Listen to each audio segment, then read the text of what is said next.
Hello दोस्तों, मेरे channel फिल्मी स्टोरीज में आपका स्वागत है। आज हम आपको महान अभिनेता भारत भूषण के दर्दनाक अंत की जानकारी देते हैं। अंतिम समय में इस महान एक्टर का बहुत बुरा हाल हो गया था।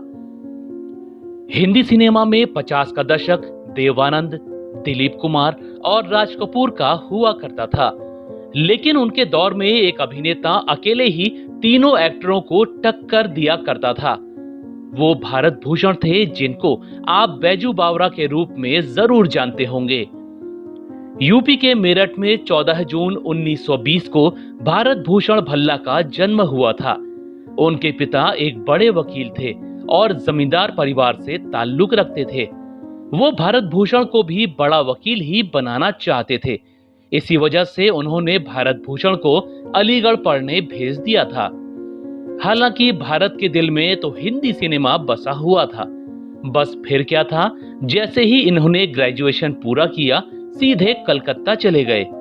उन दिनों अभिनेता बनने के लिए बंबई नहीं, कलकत्ता जाने का रिवाज था। थोड़े संघर्ष के बाद उनको साल 1941 में पहली फिल्म मिली, चित्रलेखा। मगर 10 साल तक वो फिल्मों में काम करते रहे, लेकिन कोई पहचान नहीं बना सके।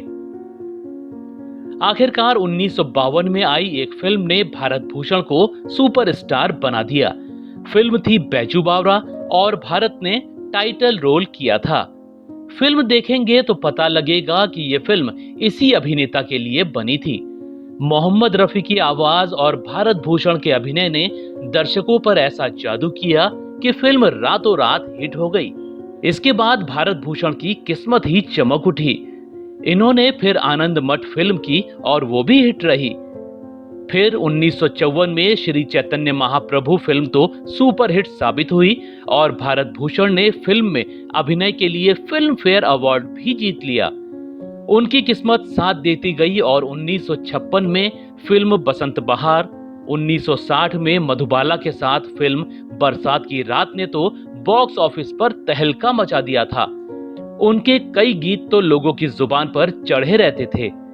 इनमें ओ दुनिया के रखवाले, मन तड़पत हरि दर्शन को आज, तू गंगा की मौज मैं जमुना का धारा, बचपन की मोहब्बत को, इंसान बनो कर लो भलाई का कोई काम, झूले में पवन के आई बहार और दूर कोई गाए धुन ये सुनाए जैसे मधुर गीतों की तासीर आज भी बरकरार है।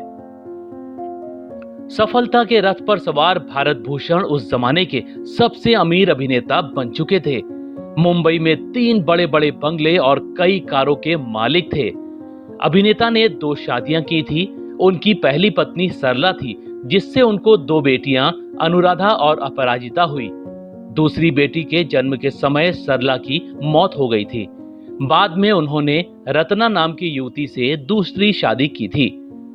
इतने महान अभिनेता का अंत बहुत दर्दनाक हुआ। भारत भूषण के भाई ने इनको फिल्में बनाने की सलाह दी थी। अभिनेता ने अपना सारा पैसा फिल्में बनाने में लगा दिया, लेकिन एक आध फिल्म को छोड़कर सारी फिल्म सुपर फ्लॉप हो गई। दूज का चांद बनाने के बाद तो इनकी हालत इतनी खराब हो गई कि ये भारी कर्जे में डूब गए। एक एक कर भारत भूषण के तीनों बंगले बिक गए, सारी गाड़ियां बिक गई और वो रोड पर आ गए। एक जमाने का सुपरस्टार फिल्मों में जूनियर आर्टिस्ट के रोल कर अपनी रोटी का जुगाड़ करने को मजबूर हो गया था। एक बार अमिताभ बच्चन ने भारत भूषण की हालत देखी थी। वो रोड पर बस स्टॉप में खड़े किसी आम इंसान की तरह बस में चढ़ने के लिए लाइन लगाए हुए थे। कुछ लोग तो यहाँ तक कहते हैं कि भारत भूषण को 2 वक्त की रोटी के लिए सिक्योरिटी गार्ड तक बनना पड़ा था। हालांकि उनकी बेटी अपराजिता ने इसे बस अफवाह बताया था। हालात की मार और वक्त के सितम से पूरी तरह बर्बाद हो चुके भारत भूषण को दिल की गंभीर बीमारी ने घेर लिया था। गरीबी की वजह से उनके पास इलाज कराने तक को पैसा नहीं था। 72 साल की उम्र में वो एक दिन रात में लेटे हुए थे। अचानक आधी रात को उनके दिल में तेज दर्द होने लगा। दर्द से तड़पते भारत भूषण को अस्पताल ले जाया गया तो पता लगा कि उनको बहुत बड़ा हार्ट अटैक आया था। डॉक्टरों ने बहुत कोशिश की, लेकिन बदकिस्मती के मारे भारत भूषण की हालत संभल नहीं पाई। 27 जनवरी 1992 को उनकी गुमनामी में मौत हो गई।